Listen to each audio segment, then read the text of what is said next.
Good morning बेटा।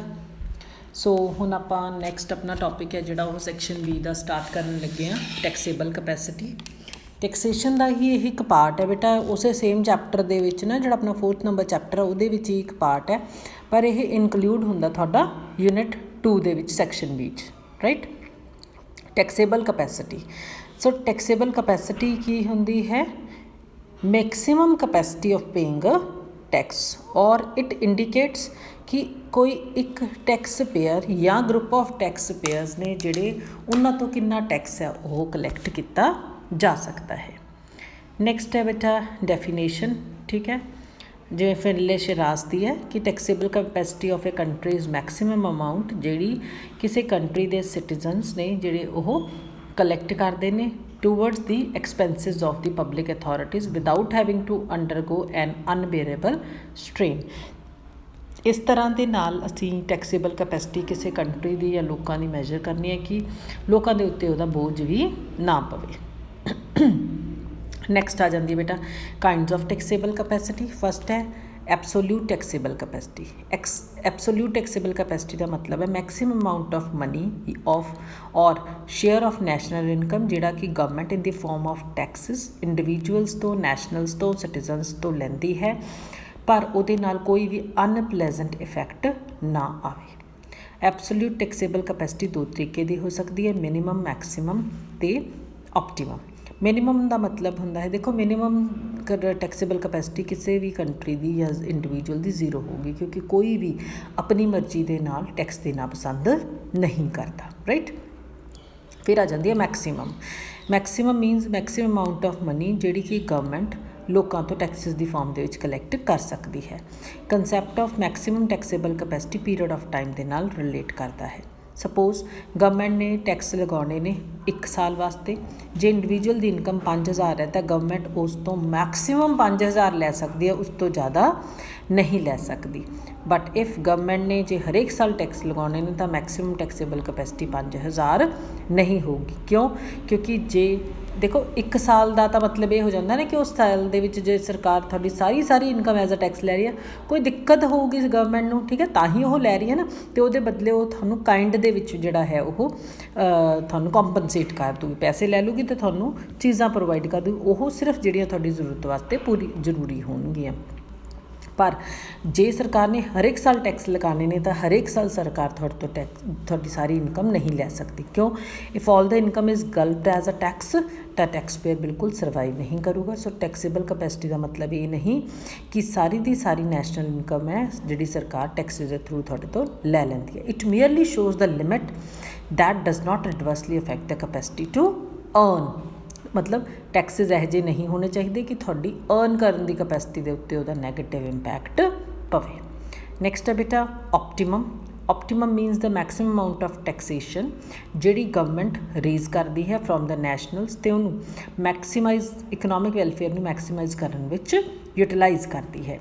Generally government taxis levy करती है किस बेस के उत्ते? ऑप्टिमम टैक्सेबल कैपेसिटी के बेस के उत्ते।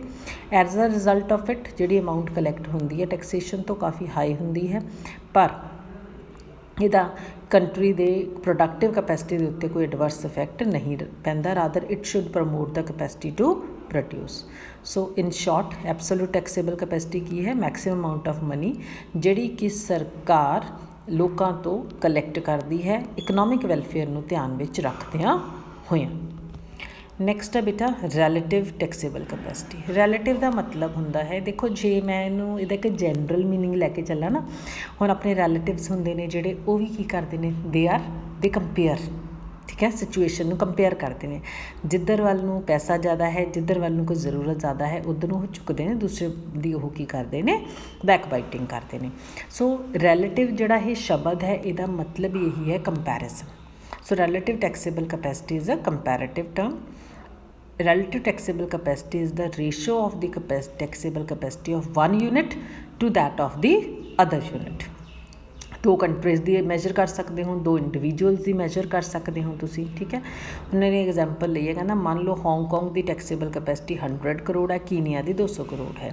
तो जे असी कीनिया की रैलेटिव टैक्सेबल कैपेसिटी देखांगे तो असी कहांगे कि उहदी डबल है दैन हांगकॉन्ग, मतलब कीनिया है जिहड़ा वो दुगना टैक्सिस के थ्रू जिहड़ा है वो कलैक्ट करता है दैन हांगकॉन्ग। कॉन्ट्रेरी टू एक जे असी हांगकॉन्ग की गल करिए तो हांगकॉन्ग के वालों असी कहांगे कि हांगकॉन्ग कीनिया नालों हाफ है जिहड़ा वो कलैक्ट करता है। सो रैलेटिव टैक्सेबल कैपेसिटी नूं आपां इस तरह भी जज कर सकते हाँ कि जदों असी दो या दो तो ज़्यादा कंट्रीज़ या लोगों की जिहड़ी टैक्स कलैक्शन है उन्होंने कंपेयर करते हाँ, फिर असी दसते हाँ कि किहदी हायर है रैलेटिव टैक्सेबल कैपेसिटी तो किहदी घट है। Next we have determinants of taxable capacity और the factors affecting taxable capacity. Taxable capacity है जिहड़ी वो काफ़ी फैक्टर्स तो अफेक्ट होंदी है। फर्स्ट है डिटर्मिनिंग फैक्टर्स डिटर्मिनिंग और affecting taxable capacity of a person. हुण किसी बंदे तो आपां कितना टैक्स कलैक्ट कर सकते हैं ये डिपेंड करूगा उहदी इनकम या एक्सपेंडिचर के उत्ते। टैक्सेबल कैपेसिटी डिपेंड करती है upon the real income rather than the monetary income. देखो मॉनेटरी इनकम होंदी है मनी के फॉर्म के विच जो पैसा थानू मिलता है, रियल इनकम उस पैसे के नाल जिन्नियां चीज़ां तुसीं खरीद सकते हो, राइट। देखो जी मैं अज कहा कि मेरी अज तो 10 साल पहला भी इनकम 100 रुपया सी ते हुण भी 100 रुपया है, तो मेरी मनी इनकम तो सेम ही है ना, पर मेरी रियल इनकम उन्होंने 10 सालों के कंपैरिजन अज बहुत घट है, क्योंकि जो चीज़ां मैं 100 रुपये के नाल उस टाइम खरीद सकती सी हुण उन्नियां मैं नहीं खरीद सकती। So higher monetary income does not imply कि टैक्सेबल कैपेसिटी भी हाई होगी।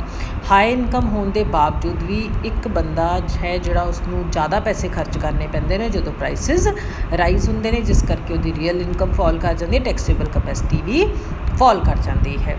एज अगेंस्ट इट एक बंदे की मॉनेटरी इनकम घट है पर उन्होंने बहुत सारे पर्क्स मिलते हैं। पर्क्स का मतलब नॉन मॉनेटरी बैनीफिट्स मिलते हैं, मतलब वो जिस जगह के उत्ते काम करता उत्थे उन्हें अकोमोडेशन भी फ्री है, उन्होंने खाना भी फ्री है, वो बच्चों की पढ़ाई भी फ्री है, तो वही जी टैक्सेबल कैपेसिटी है वो ज़्यादा होगी, दी रियल इनकम ज़्यादा होगी।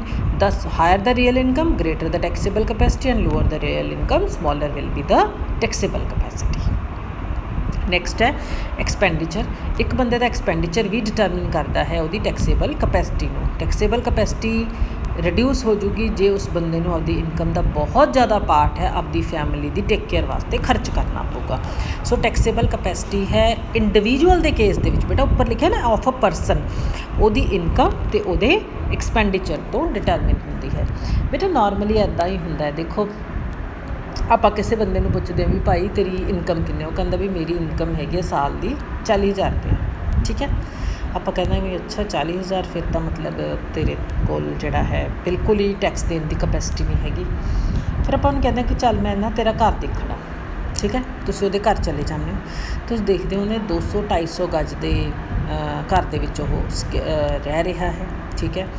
उत्थे टीवी भी लगे हुए ने, प्रॉपर घर बनया होया है, सारे कमरे दे विच टीवी लगे हुए ने, 2 फ्रिज लगे हुए ने, एसी भी लग्या होया है, फोन भी हैगे ने। बाथरूम देखते हो तुसीं, बाथरूम दे विच टूटियां भी ने जिहड़ियां 4 हरेक बाथरूम दे 3-3 टूटियां लगियां हुई ने, ठीक है। तो जिन्ने भी फिर तुसीं उहदे इलैक्ट्रिसिटी के पॉइंट गिनते हो, ठीक है, पखे भी लगे हुए ने। इन्हां सारियां चीज़ां तो तुहानूं की पता लग रहा है कि इनकम के अकॉर्डिंगली उहदा खर्चा ज़्यादा होऊगा। 40,000 रुपये सालाना के नाल तां ओह जिहड़ा है अपना बिजली का बिल भी सालाना उहदा 40,000 है जिहड़ा वो नहीं पूरा हुंदा होना। सो इहदा मतलब आपां की पता लगेगा कि उहदा अदर सोर्स ऑफ इनकम है जिहदे तो ओह इह चीज़ नूं पूरा कर रहा है। तो जे आपां किसी कॉइन दी बेटा 2 साइड्स कहने तो इनकम एंड एक्सपेंडिचर उस तरह नाल 2 साइड्स ने। आपां सिर्फ तो सिर्फ उस बंदे दी करंट इनकम नूं देख के ही उहदी टैक्सेबल कैपेसिटी का अंदाज़ा नहीं लगा सकते, उहदी जिहड़ा एक्सपेंडिचर है उन्होंने भी ध्यान विच रखना पऊगा। सो नैक्सट है फैक्टर्स डिटरमिनिंग और affecting taxable capacity of the nation. एक कंट्री की जिहड़ी टैक्सेबल कैपेसिटी है वो किहदे उत्ते डिपेंड करती है, वो डिपेंड करूगी उसकी नैशनल इनकम ते स्टैबिलिटी के उत्ते। लो लैवल ऑफ नैशनल इनकम का मतलब है ਜਨਰਲ ਪੋਵਰਟੀ ਤੇ ਅਨਇੰਪਲੋਇਮੈਂਟ ਇਹ ਹੋਣਗੀਆਂ, ਇਹਦਾ ਮਤਲਬ ਲੋ ਟੈਕਸੇਬਲ ਕਪੈਸਿਟੀ ਹੋਊਗੀ। ਜੇ ਇਨਕਮ ਸਟੇਬਲ ਹੋਊਗੀ ਤਾਂ ਟੈਕਸੇਬਲ ਕਪੈਸਿਟੀ ਵੱਧ ਹੋਊਗੀ। ਜਿੰਨੀਆਂ ਐਗਰੀਕਲਚਰਲ ਕੰਟਰੀਜ਼ ਨੇ like India, income of the farmers uncertain ਹੁੰਦੀ ਹੈ, ਐਗਰੀਕਲਚਰ ਦੇ ਉੱਤੇ ਡਿਪੈਂਡੈਂਸ ਹੁੰਦੀ ਹੈ, ਜਿਹਦੇ ਕਰਕੇ ਟੈਕਸੇਬਲ ਕਪੈਸਿਟੀ ਘੱਟ ਜਾਂਦੀ ਹੈ। ਕੰਟਰੇਰੀ ਟੂ ਇਟ, ਜੇ ਅਸੀਂ ਇੰਡਸਟਰੀਲਾਈਜ਼ ਕੰਟਰੀਜ਼ ਲਾਈਕ ਅਮੈਰੀਕਾ ਤੇ ਬ੍ਰਿਟੇਨ ਦੀ ਗੱਲ ਕਰੀਏ, ਉੱਥੇ ਇਨਕਮ ਦੀ ਸਟੇਬਿਲਿਟੀ ਜ਼ਿਆਦਾ ਹੁੰਦੀ ਹੈ, ਇਸ ਕਰਕੇ ਟੈਕਸੇਬਲ ਕਪੈਸਿਟੀ ਜ਼ਿਆਦਾ ਹੋਊਗੀ। ਨੈਕਸਟ ਹੈ ਬੱਚੇ ਪਾਪੂਲੇਸ਼ਨ। ਪਾਪੂਲੇਸ਼ਨ ਨੂੰ ਦੋ ਤਰੀਕੇ ਦੇ ਨਾਲ ਦੇਖਣਾ ਹੈ, size of population and production. ਜੇ ਪਾਪੂਲੇਸ਼ਨ ਕਿਸੇ ਕੰਟਰੀ ਦੀ ਘੱਟ ਹੈ ਉਹਦੀ ਪ੍ਰੋਡਕਸ਼ਨ ਤੋਂ, ਇਹਦਾ ਮਤਲਬ ਪਰ ਕੈਪੀਟਲ ਇਨਕਮ ਹਾਈ ਹੋਊਗੀ, so high taxable capacity. On contrary to, ਅਗਰ ਪਾਪੂਲੇਸ਼ਨ ਐਕਸੀਡ ਕਰੂਗੀ ਪ੍ਰੋਡਕਸ਼ਨ ਤੋਂ ਤਾਂ ਪਰ ਕੈਪੀਟਲ ਇਨਕਮ ਘੱਟ ਹੋਊਗੀ, ਟੈਕਸੇਬਲ ਕਪੈਸਿਟੀ ਵੀ ਘੱਟ ਹੋਊਗੀ। ਫਿਰ ਆਊਗਾ ਕੰਪੋਜੀਸ਼ਨ। ਕੰਪੋਜੀਸ਼ਨ ਦਾ ਮਤਲਬ ਇਹਨੂੰ ਅਸੀਂ ਬੇਟਾ ਡੈਮੋਗ੍ਰਾਫਿਕ ਟ੍ਰਾਂਜੀਸ਼ਨ ਦੀ ਵੀ ਗੱਲ ਕਰਦੇ ਹਾਂ। ਜਿਵੇਂ ਹੁਣ ਇੰਡੀਆ ਹੈ, ਇੰਡੀਆ ਇਸ ਟਾਈਮ ਦੇ ਉੱਤੇ ਡੈਮੋਗ੍ਰਾਫਿਕ ਟ੍ਰਾਂਜੀਸ਼ਨ ਦੇ ਫੇਜ਼ ਵਿੱਚੋਂ ਗੁਜ਼ਰ ਰਿਹਾ ਹੈ। ਮੀਨਸ ਇਸ ਟਾਈਮ ਦੇ ਵਿੱਚ ਇੰਡੀਆ ਕੋਲ ਜਿਹੜੇ ਬੱਚਿਆਂ ਦਾ ਉਸ ਟਾਈਮ ਦੇ ਉੱਤੇ ਜਨਮ ਹੋਇਆ ਸੀ, ਜਦੋਂ ਪਾਪੂਲੇਸ਼ਨ ਐਕਸਪਲੋਜਨ ਸੀ, ਉਹ ਹੁਣ 20-25 ਸਾਲਾਂ ਬਾਅਦ ਸਾਰੇ ਦੇ ਸਾਰੇ ਕੀ ਨੇ, ਪ੍ਰੋਡਕਟਿਵ ਹੋ ਚੁੱਕੇ ਨੇ। ਠੀਕ ਹੈ, ਜਿਹੜੇ ਬੱਚੇ ਦਾ ਜਨਮ ਅੱਜ ਤੋਂ 25 ਸਾਲ ਪਹਿਲਾਂ ਹੋਇਆ ਸੀ, ਅੱਜ ਉਹ 25 ਸਾਲਾਂ ਦਾ ਹੈ ਜਾਂ 20 ਦਾ ਹੈ, ਤਾਂ ਅਸੀਂ ਉਹਨੂੰ ਵਰਕਿੰਗ ਪਾਪੂਲੇਸ਼ਨ ਦੇ ਵਿੱਚ ਗਿਣਦੇ ਹਾਂ। ਅਤੇ ਜਿਹੜੇ ਉਸ ਟਾਈਮ ਦੇ ਉੱਤੇ ਏਜਡ ਸੀਗੇ ਉਹ ਹੁਣ ਤੱਕ ਮਰ ਚੁੱਕੇ ਹੋਣਗੇ।